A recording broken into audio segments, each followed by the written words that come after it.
Madanpur Rampur college तरफरु हर घर तिरंगा कार्यक्रम अनुष्ठित हो जाइछे।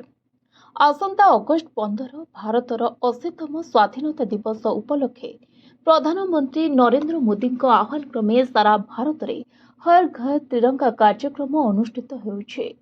एही क्रम रे रामपुर महाविद्यालय तरफरु मध्य आज एही कार्यक्रम अनुष्ठित हो जाइछे। महाविद्यालय अध्यक्ष सुधांशु शेखर पंडा नेतृत्व में युक्त 2 और युक्त 3 कला तथा विज्ञान विभाग सहस्राधिक छात्र छात्री और अखिल भारतीय विद्यार्थी परिषद सदस्य माने सामिल थिले। एही कार्यक्रम अंतर्गत छात्र छात्री माने एक रैली रे रामपुर महाविद्यालय बाहरी बसस्टाण्ड दे जातीयताबोधर स्लोगान दे महाविद्यालय को फेरी। कार्यक्रम को महाविद्यालय समस्त अध्यापक कर्मचारी एनएसएस तथा चलित वर्ष नूतन भावे गठित होइतिबा एनसीसी छात्र छात्री माने सहयोग करथिले। ना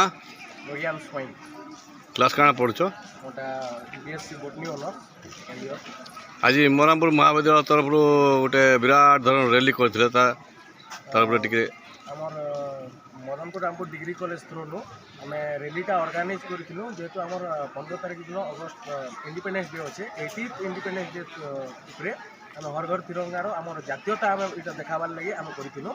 तो से आमके आम एनसीसी भाई मैंने बहन मैंने आम college student both teaching and non teaching staff आम प्रिंसिपल सर तो समस्ते आमके हेल्प करते से जगह रैली करवार लगी।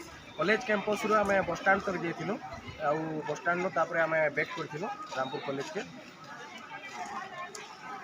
और तुम ना देवराज साहू इटा मदनपुर रामपुर रे आगु तो एनसीसी नहीं थी एवं आपने काना कार्यक्रम सहयोग कले टी कहबे आम ये एनसीसी आते एनएसएस थे सब मिसी स्टूडेंट्स मिसिकी हर घर तिरंगा करूँ बस स्टाण्ड तक जाइलु बस स्टाण्ड जाकि आसिलु रैली कलु।